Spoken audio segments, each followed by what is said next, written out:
Object is divided into two part. Object is divided into two part. कौन कौन से? Direct object, दूसरा indirect object. Direct object, दूसरा indirect object. Object, अब direct object क्या है, इनडायरेक्ट ऑब्जेक्ट क्या है, दोनों में अंतर समझते हैं। इनडायरेक्ट ऑब्जेक्ट हमेशा लिविंग ऑब्जेक्ट कहलाएगा, मीन्स सजीव।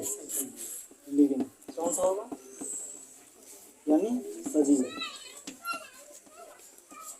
जो सजीव होगा वो क्या कहलाएगा, इनडायरेक्ट ऑब्जेक्ट। दूसरा है direct object, means non living. Non living यानी निर्जीव वस्तुएं हो सकती, तो वो क्या होगा, नॉन लिविंग यानी direct object. Indirect object living यानी सजीव। अब बेसिकली इनको क्या कैसे पहचानोगे, क्या ये दोनों सेंटेंस में दोनों आ सकते हैं क्या? तो हाँ, इसका आंसर बिल्कुल दोनों आ सकते हैं। एक आ सकता है, एक भी आ सकता है, दोनों भी आ सकते हैं। और इनको आप पहचानोगे कैसे, कौन लिविंग है कौन नॉन लिविंग है? तो एक एग्जाम्पल के थ्रू समझते हैं। जैसे मैंने कहा give a pen to Rohit. हमने कहा he gave a pen to Rohit, उसने एक पेन किसको दिया, रोहित को दिया। इसी सेंटेंस को हम दूसरे तरीके से लिखने जा रहे हैं।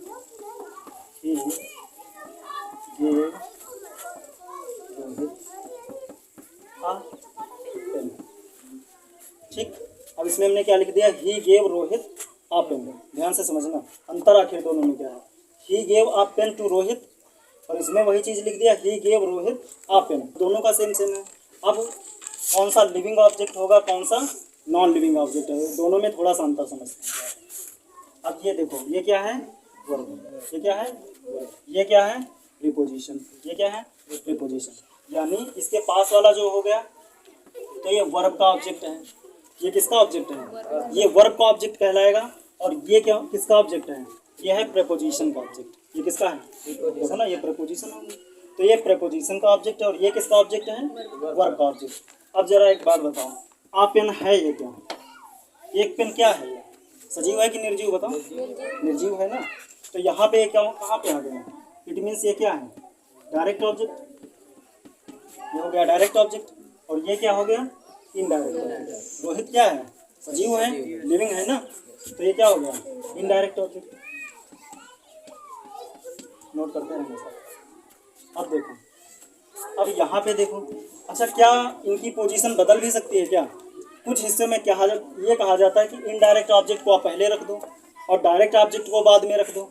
लेकिन ऐसी एक पोजीशन ये भी देखो, यहाँ पे तो इनडायरेक्ट ऑब्जेक्ट बाद में आ गया, लेकिन यहाँ पे क्या है, डायरेक्ट ऑब्जेक्ट पहले है। क्या इनडायरेक्ट ऑब्जेक्ट पहले होगा?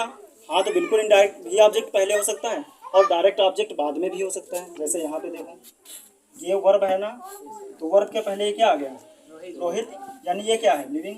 ये क्या हो गया, लिविंग ऑब्जेक्ट, सजीव। और आपेन क्या हो गया, निर्जीव ऑब्जेक्ट। यानी इसमें डायरेक्ट ऑब्जेक्ट बाद में आ गया और इसमें क्या हो गया, इनडायरेक्ट ऑब्जेक्ट पहले आ गया।